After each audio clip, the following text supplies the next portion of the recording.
And let's all stand. Please open your Bibles in the book of Genesis chapter 12. Let's read from verse 1 down to verse number 4. Let's see a story here that would teach us about our calling. About our calling. I believe every Christian is called in the ministry. Nagatuo ko nga kada luwas nga Kristohanon gitnatawag yun sa Ginoo sa pagpangalagad. If we are not called to follow or to serve God, then why would we accept the Lord? Dili pwede nga ato lang gisiguro atong kaluwasan unya di ta mangalagad sa Dios. Di mo na pwede. Dili magbulag ang pagpangalagad ug ang kaluwasan. Di good. Everybody, every saved person, every Christian is called for service. I don't know, maybe sa ato din hina ay mga gipang tawag para mag-Bible school, mag-pastor, mag-staff, or even nga magtuon lamang sa pulong sa Diyos. But I know everybody here is called to serve the Lord. Tanan din gipang tawag para mangalagad sa Ginoo. No one is excused o sa pagpangalagad sa Ginoo. Okay? Ako magbasa sa verse 1, 2, and 3. Dungan ta sa verse 4. O sa lang ka-verse inyo ha. Verse number 4. Okay ba na? Verse number 1. Now the Lord had said unto Abram, Get thee out of thy country, and from thy kindred, and from thy father's house, unto a land that I will show thee.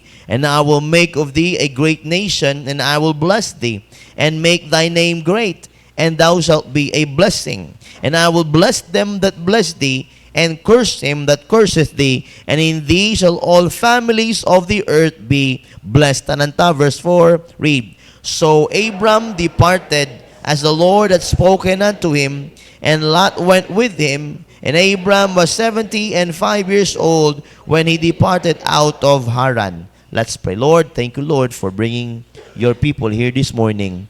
Thank you, Lord, for your love, for your blessings. And thank you, Lord, for the protection that you spared for us today. And Father, I pray that you would make this message, oh God, nga maghatag og marka Ginoo sa among kinabuhing Kristohanon nga naagid may matun-an na madunggan karon nga para gyud kanamo Ginoo. Lord, I pray that you would make this message, oh God, Lord, nga madulot gyud Ginoo sa matag kasing-kasing. And I pray, Lord, nga dilian nimo ang dautan nga magdominar sa huna-huna o kasing-kasing Ginoo. And I pray, Lord, for the Holy Spirit, Lord, to touch every hearts, to convict every hearts. Oh Lord, please, and to control every thoughts. And help us, O God, nga mag-focus lang Ginoo sa imong pulong. Lord, pasayloa kami Ginoo sa mga kasalanan nga among mga nahimo sa mga tubangan. O God, make us worthy, Lord, to receive this message and blessings this morning. Bless everybody, Lord, I pray in Jesus' name. Amen and amen. Palihog maglingkod. Amen. Now, we know the story. Nasayod na the story din it is the calling of Abram. Amen. You can see mga igsuon nga na din adto sa verse number 31 chapter 11 and verse number diri sa verse number 27 para makita nato ang generation ni Abram asa masagikan. Chapter 11 verse number 27 here. Now these are the generations of Terah. Amen. Terah begat Abram, Nahor, and Haran. And Haran begat Lot. And Haran died before his father Terah in the land of his nativity in Ur of the Chaldees. So diha gikan di ay si Abram. Okay, verse 29. And Abram and Nahor took them wives. The name of Abram's wife was Sarai, and the name of Nahor's wife was Milcah, the daughter of Haran, the father of Milcah, and the father of Iscah. But Sarai was barren. Buti pasabot, dili ka anak. Okay? Dili balo, barren. Amen. And she had no child. So, baog si Sarah. They has no child. Now, verse 31, and Terah took Abram, his son, and Lot, and the son of Haran, his son's son, and Sarai, his daughter-in-law, his son Abram's wife, and they went forth with them from Ur of the Chaldees to go into the land of Canaan, and they came unto Haran and dwelt there. So wala pa ang calling ni Abram. God wanted this family to be on Canaan. But the Bible says that they stayed in Haran. Klaro ba? They stayed in Haran, si Terah and the family. And the days of Terah were 205 years, and Terah died in Haran. So, pag humana na, namatayan si Terah, then gitawag si Abram nga, muhawa gid mo diha, nga ikaw makaadto gid ka sa Canaan. Are you with me now? Now, muna in verse number 1, now the Lord had said unto Abram, Abram, get thee out of thy country and from thy kindred and from thy father's house unto a land that I will show thee of. Abram was just a child, was the son of Terah, and he never know where is this place is. Wala kabalo si Abram, asa man na, but in verse number 4, he followed the Lord. God called him, in verse number 4, so Abram departed as the Lord had spoken unto him. Dayon mi tuman si Abram, and he followed the Lord in his life. Na kanay mga promise ng Ginoo, naay mga gusto ang Ginoo para kang Abram in verse number 2. And I will make of thee great nation. Amen? Great nation. A person. Amen? And I will bless thee and make thy name great. And thou shalt be a blessing. See that?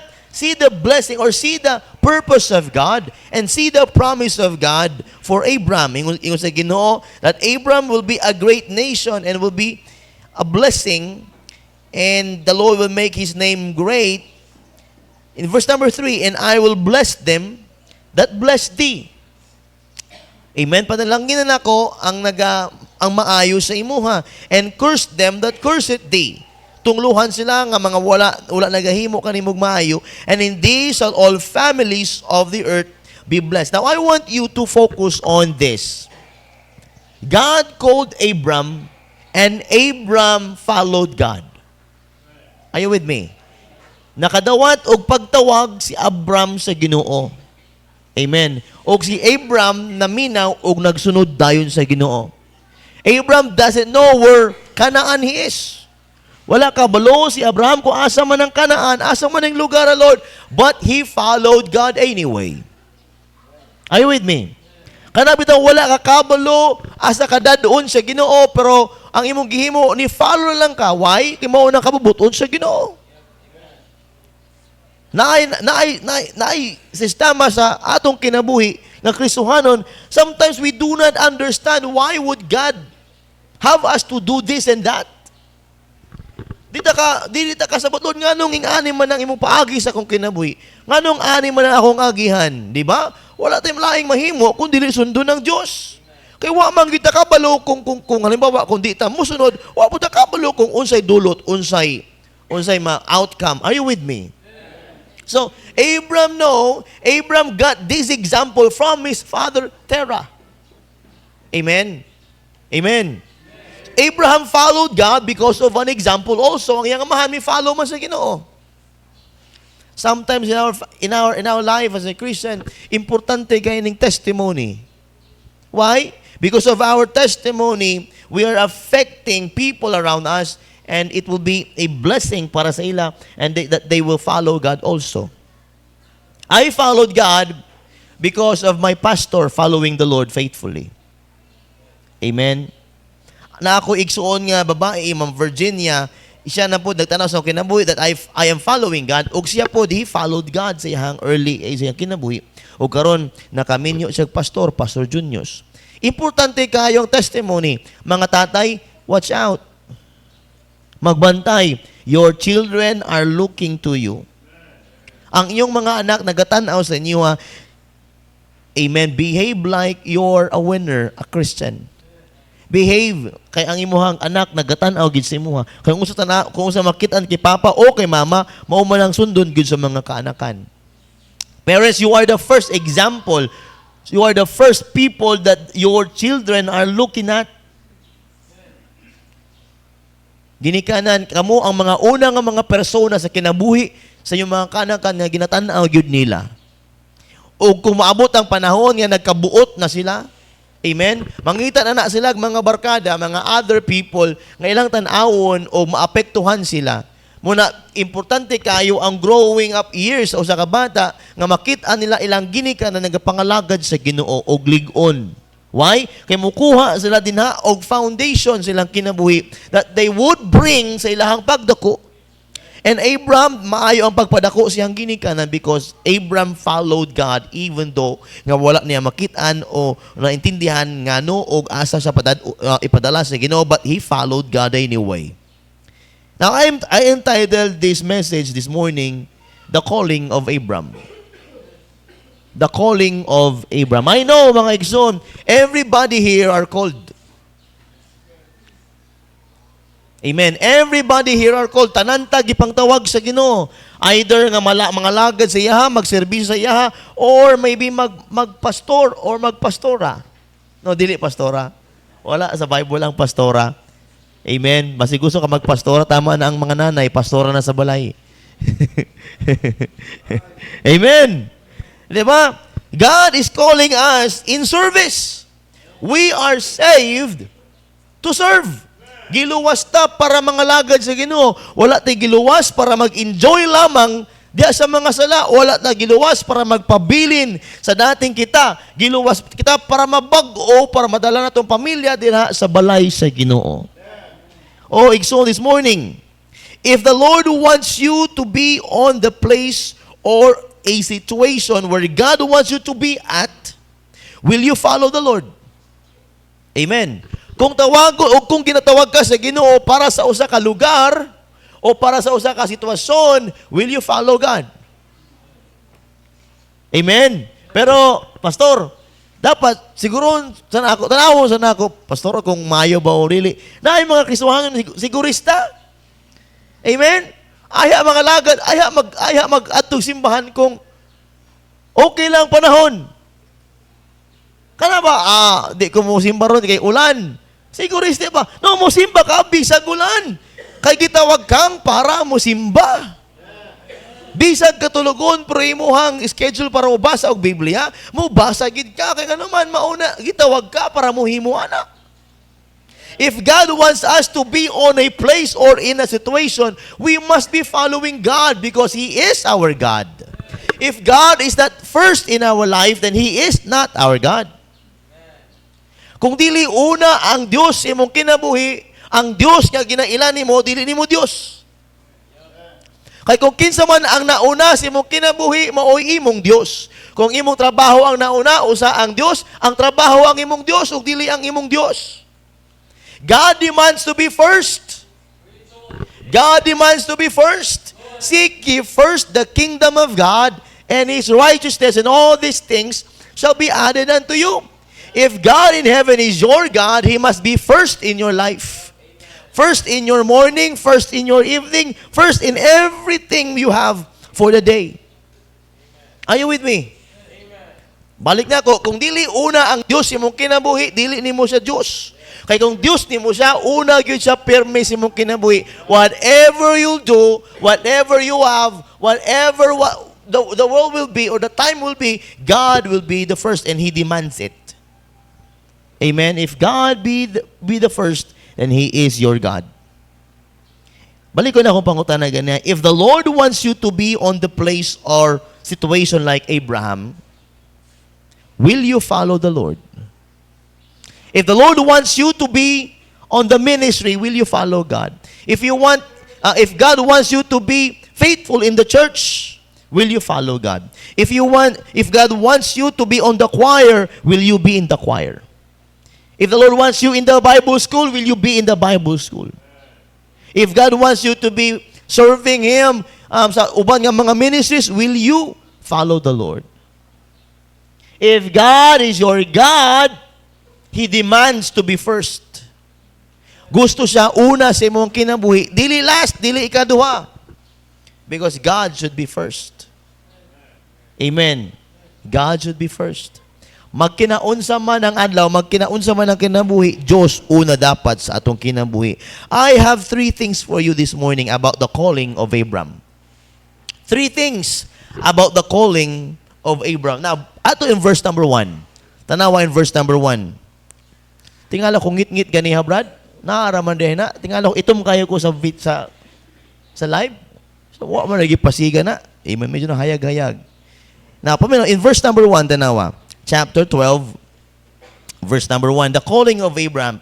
Are you with me? Please go in your Bible. Now the Lord said unto Abram, get thee out of thy country and from thy kindred, and from thy father's house unto a land that I will show thee of. This calling has this calling or situation here. Kaning pagtawag sa Ginoo kang Abraham, aduna kini gusto para kang Abraham o kana mauuna the calling of Abraham, number 1, to be where God wants him to be. The calling of Abraham is, number 1, to be where God wants him to be. Nga dapat tuwa siya kung asa gusto nga lugar para sa iya. God or Abraham must be on the place where God wants him to be at. Amen. The calling of Abraham, ang pagtawag kang Abraham, gusto sa Ginoo nga Abraham, dapat dito ka. Dapat wala ka diha sa lugar nga na, dapat dito ka. Kay ginatawag si Abraham pagawas man sa Haran or of the Chaldees. And the Lord wants him out of that country. Verse number 1. God wants him to live his old life. This calling, mga igsoon, na ay butang to live his old life. Gitawag sa Ginoo si Abraham para muadto sa usa ka lugar kung nga lugar nga gusto sa Ginoo o kana mga igsoon is to go and live his old life. What is his old life? Haran. Example, I lived in Lagao for 28 years. And God wants me to be in Yusaville, Sinawal. Amen. In 2008, I started the work here in Yusaville. 2008, me, Pastor Ronald, and Pastor Ben. And kaning mga kauban ako, nagpastor na ron, praise the Lord. And since that time, nga nag-umpisa ko dinhi, sa kwa excited ko, nya muuli ko pag ato mi Domingo sa alas 2, muli mig mga alas 4. Nya magbiyahe na mi pa uli na pud sa Lagao, ma-comfort ko na pud ko na ako sa Lagao, comfort na pud ko. Na-comfort na pud ko. Ay salamat Lagao na, ay sa balay na, ay Calvary na. Then every Sunday, every Thursday nagabalik mi diri, Thursday so winning. Nagabalik mi dinhi. Nya diri trabaho. Nya balik mi na nami sa kanto sa Lagao, maka-feel mi comfort. Why? Kay ang Lagao maoy akong comfort zone. Maoy akong balay, maoy akong home. Every time mga makatunob kog Lagao, wow, safe na ko. Pero kung makatunob din mo, rag ka na bitang dilikhads. It's not my place. Dili na ako lugar o nakadumdum ko. Itong elementary ko, I am a soccer player. Soccer, baka lang si Paanay Bula. And naami kalaban, taga Sinawal, nga mga tagas kayo, nga itom kayo, nakayelo pag yun. Nya kung magdula may yellow, silaw kayo ilang uniform, ang mga green. Silaw kayo niya. Ano sila niya? Napildi pa gimya to. Grabe paspas sa managan. Dito na ko una na ilhan ang Sinawal. I hate the team. Gipildi mi. Nag-amen dia. Gipildi mi and wala ako kabalo nga God is calling me in this place. Nga naabot ang time of 2008, 2009, 2010 is the greatest year. Nga gihatag sa kana nga year mauna akong decision making year. Nga kung na ako sa Calvary murag dili na ko ganahan. Unya magbiyahe ko pa dulong 2010 na naman ko dinhi nag-anak ko every day. Monday lang ko wala dinhi. Nya makatungtong ko ng round ball, diha wala pa ng round ball, kana pasunod pa dinhi. Dili pa nga naagwapo ang ngit-ngit pa. Pag naana ko dinha, comfort zone na, baligtad na. Sa una ma-feel na ko na po trabaho na po. But in 2010 nga makasulod yun dinhi, wow, I felt home. Are you with me? Do you, naka-testing ba ka, ana? That when you are on that place, you feel home. You feel comfort. Mga ko niya, minyo namin ang Hazel, 2011, mag-uli-uli mi every Monday, dili ko comfortable. Maglingkod ko sa balay, akong sampot, gabagabagan, gusto na ko muuli sa Yusaville. Nga, magbiyahe pa ulit na po, makaabot mo sa Diversion Road. Wow, home na po. Why? God transforms my heart to the place nga gusto siya nga na ako. This is the place where God wants me to be at. And I follow the Lord. Now remember this mga igsoon, if you will insist and will resist sa mga plano sa Ginoo sa imong life, God will never give you comfort zone sa imong mga gusto. God will never give you comfort on the things you want in life because God wants you to learn comfort where God wants you to be at. Dapat komportable ka sa imong ministry. Dapat komportable ka sa imong pagsimba. Dapat komportable ka sa imong Bible reading. Dapat komportable ka sa imong mga pag-ampo. Dapat komportable ka sa mga bagay-bagay o sa mga lugar kung asa gusto sa Ginoo tuwa ka. That is the calling of Abraham because God wanted Abraham to be where God wants him to be, to live his old life. My old life is in Lagao, and this is my new life here. Ingon sa Ginoo kang Abraham, get thee out of thy country and from thy kindred and from thy father's house. Ikaduha, beware where God wants him. Unto a land that I will show thee. Ingon sa verse number 1. Unto a land that I will show thee. God wants Abraham to be there on that place, to live this country, and to be where God wants him to be. Laliman ka, na, dili lalim. Kinsa nakabiyahe nga, itagaan lang ka, og adto lang sa Butuan City. Asa man ang Butuan? Mag-unsa man ko dito. Ako raman dito. Di ba? Kutuwa ka sa Butuan, di ba? Kauli-uli dayon ka, ano man, wa makakaila dito, o wa makakabalo kung asa man ang Butuan. But God wants you to be in Butuan. Wa kay mahimo. Like these missionaries. Missionary Irving Bindoy will go to India.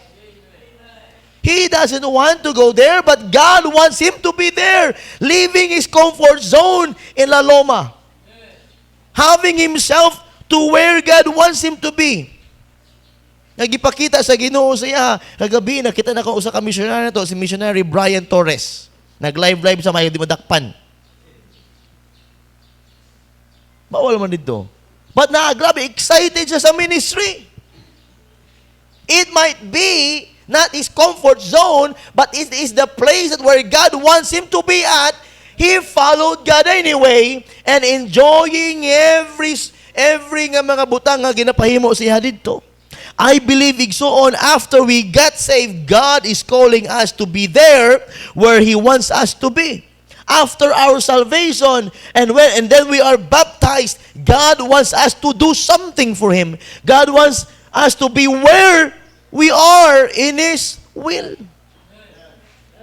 Leaving our old life and to be where He is leading us. We know the verse 2 Corinthians 5:17 says, therefore if any man be in Christ, he is a new creature.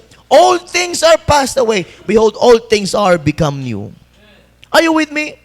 We have a calling. You have a calling. I have a calling. And first, atong calling is that we should be there on that place where God wants us to be. Maybe soul winning. Maybe missions. Maybe God is calling you to be a foreign missionary. Maybe God is calling you to pastor. Maybe God is calling you to be a staff. Maybe God is calling you to be faithful in the church. Be in the church every service. That's a calling. Calling nila magsimba. Yes! Dili, tanan ba yan naasimbahan? Even though ang uban luwas, pero walay kasing-kasing sa pagsimba. Nagani nga na, giluwas sa Ginoo, pero walay kasing-kasing sa pagsimba, walay kasing-kasing sa pagpangalagad, walay kasing-kasing para sa buluhaton sa Diyos. Amen. And I praise God, you and everyone nga natin, He has this heart in serving the Lord. That is where God wants you to be at. serving the Lord, worshiping the Lord in the church. Being faithful in the church. If you'll be asking me where could be that place, Pastor, asa man ang lugar abi nga gusto sa ginuwasa ko, I believe that is the will of God. Asa ang lugar? Sa kabubuton sa Diyos. Kabubuton ba sa Diyos yan nakakasimbahan? Kabubuton ba sa Ginoo nga mubiya ka sa imong bisyo? That's the place where God wants you to be at. Kabubuton ba sa Ginoo nga mag-soul winning ka? Kabubuton ba sa Ginoo nga mosimba ka kung doon service? That's the will of God. Kabubuton ba sa Ginoo nga magpabaptize ka na? That's the place where God wants you to be at. Be like Abraham, he followed God. And he departed and following God. Mga igsoon, isa pa, in Psalms 119:105, we know the verse, Thy word is a lamp unto my feet and a light unto my path. Amen. We should be following the words of the Lord. In Proverbs 6:23, For the commandment is a lamp, and the law is light, and reproofs of instruction are the way of life. A Christian, ang Kristiyano, dili pwede kinabuhi gawas diri. Ang Kristiyano dili magkinabuhi kung wala ni. The Christian must live by the book and for the book. The Christian must live by the book and for the book. Kung gawas ka na sa libros o gawas ka na sa Biblia, mga igsoon, dilikads ka. Because you are following now the world. And that is not the place where God wants you to be at. It is not the world where God wants you to be at. It is where, in His will, here, serving the Lord in the church. Number 2, 3 things in Abraham's calling. Number 1, to be where God wants him to be. Karon, if God is calling you, where is that place? The will of God. In the will of God. Amen? Pero if God is calling you to be a missionary, why not? O abri ang Egypt. Amen. O, kung gusto pagin mo, ato mo kay missionary, uban mo kay missionary Dikeng. North Korea. Amen. Amen. Isuga ning bata. He's just 24 years old, turning 25. Or basi gusto nimo sa mga mikos-mikos, uban dito kang missionary Ervi Bendoy going to India. Amen. And if you're a treasure hunter, go with missionary De Los Reyes Liberty in Sierra Leone. And if you want to be different, go to Egypt and fight against Pharaoh.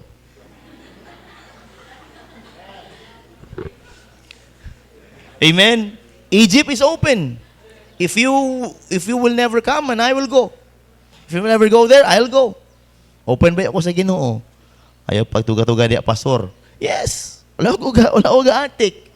Kadaghan na din musunod sa kuha para magpastor. And if God will call me to be in Egypt or to be in wherever, God, I will follow the Lord. Surely, I am preparing myself. If they will never go there, I will go there. Oh, mga Bible student, will you go there? Amen. May nag-amen na. Amen. Asa ka ng lugar, ha? Isa itong amen. Nasigawas. Ha? Kung ako mama, tawagon pa na ang mga missionary, supportan na ito na. Now, the calling of Abraham is to be where God wants him to be. In our calling also, God is calling us to be where God wants us to be. In the will, in His will. Amen. Number 2. Verse number 2. Okay ba ta? Ayaw, tulog-tulog diya. Bugnaw kayong panahon. Abrigo ng mga electric pa, no? Itugnaw mo? Away mga ligo ni sigurado. Ay lang daw, Brad. Number 2. Verse number 2. I will make of the... Ingon sa Ginoo, ang tawag sa Ginoo, pandaron. Obedient, kidding. Verse number 2. And I will make of thee a great nation, and I will bless thee, and make thy name great, and thou shalt be a blessing. Number 2, the calling of Abraham to be what God wants him to be. To be what God wants him to be. Nga mahimo siyang unsay gusto sa Ginoo nga unsa siya. Unsa siya in verse number 2. And I will make of thee a great nation, and I will bless thee and make thy name great, and thou shalt be a blessing. Number 1, mga igsoon, to be what God wants him to be. God wants him to be the father of a great nation. Amen. The father of Israel.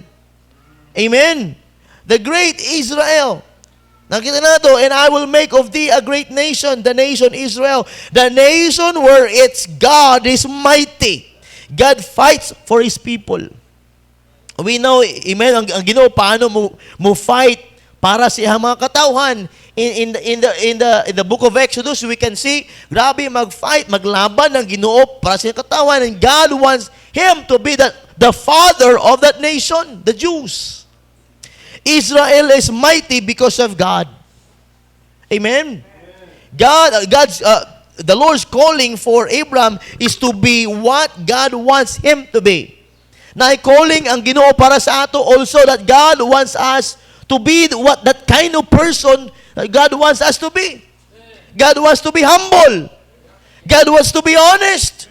God wants us to be serving Him. And that is His will. That is what God wants us to be. Faithfulness. Di mo tamay mong father of many nation kay sa upat pa lang gani murag dita kabuhi so anak.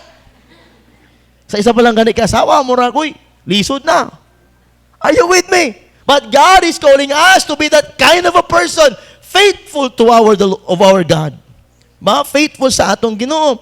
In Deuteronomy 7:6, God fights for His people. Deuteronomy 7:6, for thou art an holy people unto the Lord thy God. The Lord thy God hath chosen thee to be a special people unto Himself, above all people that are upon the face of the earth. God wants Abraham to be that kind of a person, the father of this mighty nation. A small nation, but a mighty people with the Lord. Making His name great. Di ba? In verse number 2, himuon ang ihangalan nga mahimong grabe ka bantugan. Hangtod karon ang Abraham, di gid mawa. Usay sikat pa ganing ngalan nga Abraham kaysa Jesus. Amen. Katawa ko itong mga niligad nga mga panahon nga gitawag nila Jojo ang ilang amahan nga Abraham. Baton Mia, si Mia dre. Di ba? Gitawag nga, Abraham, ano man Abraham? Ano tawag mo? Daghan naman good be. Many nation. Just kidding. But anyway, mga igsoon, God make His name great. Why hangtod karon bantog gyapon ang ngalan nga Abraham. God is calling us to be that kind of a person because God wants our name to be great. God wants our name to be great. Gusto niya nga atong mga pangalan mahimong bantugan. Bantugan na sa pag-drug lord? Dili. Bantugan sa mga backsliders? Dili. Bantugan nga dili na mag-uli sa kanapulo? Bantugan nga mahimo ng digdunggab din nga purok? Dili. Bantugan sa pagpangalagad sa Diyos? To be great, to have a great name in serving the Lord. Sa kada unsa man ang proyekto sa simbahan, ang imong ngalan gauna. Praise the Lord. Kanang ato ang new church lot. If you will be just following God, una-una gid ka mohatag na wala gi-promote na pud ni pastor. Gi-remind na pud ko. Now, anything that God wants us to do or to be what kind of a person we are as a Christian, He wants us to be mighty. He wants us to be great. Making His name great. Katulo will be a blessing. God wants Abraham to be a blessing. God is a blessing. Abraham was a blessing. Amen? Sa pagkanta pa lang ganun, Father Abraham has many sons. Many sons has Father Abraham. I one of them. Sure ka, you're one of them. And you are two. So let's just praise the Lord. Right arm. Diba? Diba? His name is a blessing. In Genesis 22:17, tanawa. Genesis 22 verse number 17. That in blessing I will bless thee, and in multiplying I will multiply thy seed as the stars of the heaven, and as the sun which is upon the seashore. And thy seed shall possess the gate of his enemies. Diba? See that? I believe, church, that God is calling every Christian home to be what God wants us to be. God wants every Christian home nga gusto nga mahimong kana nga kind of a family God wants them to be. Amen. Everybody has a home. Are you listening to me? We're dealing and we are learning about a calling of Abraham. Abraham, God wants Abraham to be there in that place. And God wants Abraham to be what kind of a person God wants him to be. Amen. I want that will of God, Lord. Unsa man ang imong gusto para nako himua, thy will be done. Lord, if you want me to be there, I will be there. Lord, if you want me to be this way, I will be this way. Lord, I want to be on your will kay mauna ang imuhang calling para sa kuha. Dili biya tanan kisuhanon ni ngana. Gusto lang mo simba-simba lang, gusto lang mga alagad-alagad lang. Dili gusto nga usbon sa Dios ang iyang kinabuhi. Dili gusto nga malisdan sa kinabuhi. Gusto niya kanang easy life, happy life. No! Ang happy life is serving the Lord. There is joy in serving the Lord. Oh, mga igsoon this morning, are you ready for that calling? Kalami igsuonoy nga kana bitang everything you do, you know that it is the will of God. Everything you maabot ka sa usa ka lugar, God wants you to be there. No, excited kayo ko mga higala kung kinsa man dinhi ang mauna sa Egypt. Amen. Amen. Basta si Brother Toto mo ato ning Egypt. Asa na to? Amen. Diba? Takabalo. If God is calling every people here, ay, butanan, kaya watay membro. Wala ka mo si Donald, tawgo ni sa hulu-sulo. Wala ko mahimuan eh. Diba pang, hulu-sulo to pang. Okay ra? Amen? Basta dasay sulo. Amen? I don't know. Our church, God wants our church to be a missionary sending church. I want, grabe ko, Lord, make this church to be a missionary sending church. Nga magpadalagdagang missionary dito sa gawas. Nga itong mga membro, gusto mula og Cambodia, Thailand. Wato ang simbahan na, Pastor, dito sa ako mag-church sa Domingo sa Cambodia, ha? Wow! You know what? Mas barato pa ang ticket from Philippines to Vietnam.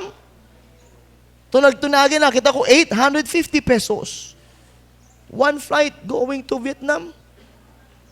Manila to Vietnam, 850. Nya, Jensen to Cebu, 4,000. Amen? Tinuod. Logatik. Unya, ang hotel, ingon sa missionary sa Vietnam, ang hotel dito, 5-star hotel, atubangan sa dagat, nga gwapo kayo, 800 per 5-star. Ang mga pagkaon hasta jung baratuha. Na naalang kayo bisan 30,000 mura na kag hari dito nga. Hasta gyud dito ta. Ato ta. Tinuod. Di ba barato pa kayo Philippines to Vietnam. Pero Manila to Cebu. Jensen to Cebu hasta gyung mahala. Amen. Now, to be ingon sa Ginoo, God, the calling of him to be what God wants him to be. I want to possess that persona nga gusto sa Ginoo ako maging. Hello? Ako, pikon, ako hambugiro, ako bully. Amen? Amen? Di ba? Muna kita, but God wants us to possess a kind of kanabitang attitude that He wants us to have. Patient, humble, meek, na ay long-suffering, na ay gentleness. Amen? That is the Spirit, that is the fruit of the Spirit. And that is God wants us to be. Loving our brothers and sisters, helping them, dili gubaising them, dili chismisizing them. Amen? We should be loving our brothers and sisters. Gamay lang ta dinhi pero nagaway-away pa ta. Ayaw na. Moabot ng Ginoo, palaaway ka pa. Pasayloan na ang dapat pasayloon. Hatagin ang dapat hatagan. Amen. Higugmaan ang dapat higugmaa. O mga wala pa'y uyab din ha. Ligawi ang dapat ligawi. Pero huna-huna dapat nakasaktong edad. O kinalang humot ka na. Amen. This is the calling of Abraham. God wants Abraham to be where God wants him to be. God wants Abraham to be that kind of a person wants him to be. And lastly, number 3. Verse number 3. Tanawa na. And I will bless them that bless thee, and curse him that curseth thee. And in thee shall all families of the earth be blessed. God wants Abraham to be an example for every family. That's the calling of Abraham. Mo niya ang pagtawag sa Ginoo kaniya to be an example for every family. If you will just study the family of Abraham or the way Abraham loves his family, you will be blessed. Bless them that bless thee. Who will serve Abraham's God will be blessed. Curse them that curseth thee. Who defies Abraham's God will be cursed. And in these shall all families be blessed. If we follow Abraham's example, our family will be blessed. O sa example ni Abraham, faithfulness. Amen? If we will follow the example of Abraham about faithfulness, we will be blessed. Abraham is a good example for every family. Remember, Abraham offered up Isaac. Ito pa lang, grabe na. Labaw ang Diyos Una ang Diyos yung kinabuhi nga bisan pa ang kanang anak gihatag sa Ginoo kaniyang iyang pinangga maayo pero gipangayo man sa Ginoo wa siya mahimo kundi iyahang himuon. And God blessed Abraham because of that faithfulness. Abraham, nakita ko na ang imuhang pagtuo. I prove your faithfulness. Abraham, ayaw na lang gimua, buhiin na ni mong anak, og na ay Ram din ha. Ram, ikaw sunod. Si Ram. Ram, dali na rin. Ihalad ka. Diba, there's a ram caught in a ticket. So, mo ang gikuha ni Abraham, og mo gipuli niya kang Isaac. Amen? Amen. Now, I believe deep in my heart, church, that it is God's will for us to be a blessing for every family. It is a calling also to be a blessing for other families. Dili mahimong curse. Usahay man tunglo sa bang pamilya. Naa na pud ni. Ala. Kanta.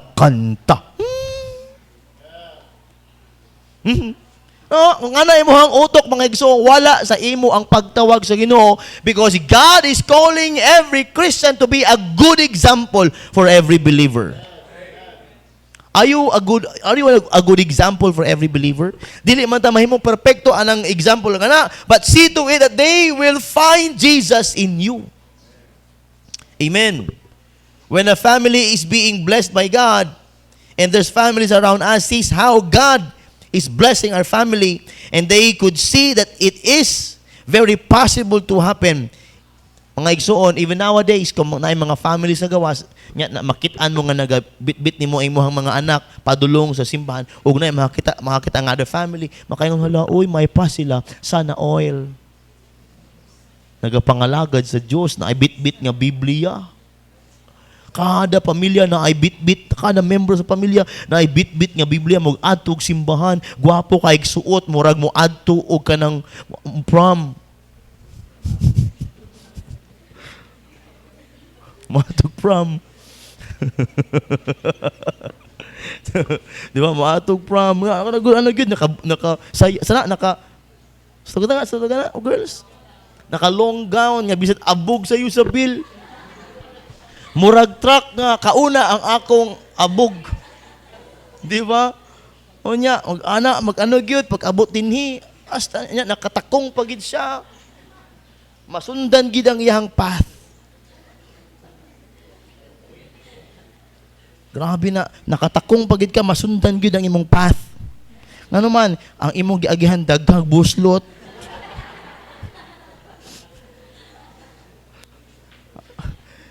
Nagapakatawa lang ko sa inyo. You know what? If you are faithful to church and if there's people around you nga nagapansin sa imuha, ulami lagi nang kinabuhi nga mas pa daghang problema nagapangalagad sa Ginoo. Lami lagi nang kinabuhi ay nga bisan wala sila bugas. Mamugas gyud. Di ba? Makita sa because family nga my birthday walay video kay. Wala lang, kaon-kaon lang, celebration lang. Di ba? Walay samok. Naay peace. Di ba? Naay nga na mga igsoon na gani. Be careful. Be careful how you live. Maybe you're the only Bible some people read. Di ba? Abraham's life is a blessing for us because he followed the Lord even though not knowing where God wants him to be. So these are the calling of Abraham. God wants Abraham to be where God wants him to be. God wants Abraham to be what kind of a person God wants him to be. And God wants Abraham to be an example for every family. Are we an example? Are we a good example? Open your Bibles in Hebrews 11. Hapit ako mahuman. Hebrews 11 verse number 8. Hebrews 11 verse number 8. Tananta? In Hebrews 11 verse number 8, the Bible says, by faith Abraham. See that? By faith Abraham, when he was called to go out into a place which he should after receive for an inheritance, obeyed. And he went out, not knowing whither he went. Namin naman na? Not knowing whether he went. By faith, he sojourned in the land of promise, as in a strange country, dwelling in tabernacles with Isaac and Jacob, their heirs with him of the same promise, for he looked for a city which had foundations, whose builder and maker is God. Whose builder and maker is God. That is God's will. Amen. That is the place of God's will. Whose builder and whose maker is God. If you are in the church following the Lord, ug naa ka fulfilling your Christian life, that is where God wants you to be. He is the builder of your life. He is the maker of your life. And that is the safest place in this world. The safest place in the world is in the place of the will of God. Nakabati mo na? Ang safety nga lugar para sa ato is the place where God wants us to be at. God is calling us. There's a calling, and God is calling you. God is calling you to be where God wants you to be. God is calling you to be what God wants you to be. God is calling us to be a good example for everybody. Do you have that kind of calling? Yes, I believe everybody has that calling. God is calling you for faithfulness like Abraham. Church, listen to me. Mubo na kayong panahon. Mubo na kayong panahon. And we're losing time. If we will never be serious in the will of God, kung di tayo mong seryoso sa panawagan sa Ginoo, when kanus apa man, kana wala na kay kusog, kana wala na kay panahon, kanang backslide na ka, o karon pa lang mga igsoon, dawatan ng pagtawag sa Ginoo. God is calling every Christian to be faithful. Ano wala ka makagana magsimba? Ano wala ka na gana nga magbasa sa Bible? Wala ka na gana magampo? Give me a reason. Give me a reason. Because you are rejecting the calling of God. We are resisting the calling of God. We are rejecting His plan. By the way, we got saved. Luwas ta. Because God did something. We are here this morning faithfully because we did something. If there's anything in the will of God nga wala nimo ma-enjoy o dili ka ma-enjoy, ang hinungdan na imong kaugalingon, di lang gyud nimo gusto. Kay kung gusto gyud nimo ang pagpangalagad, you will be there God wants you to be. You will be what a person God wants you to be, and you will be a good example for everybody. This morning, I know God is calling you. I know what kind of a place, but I know what kind of a person. And God is calling us to be a good example. I hope God is calling you and you are hearing that calling.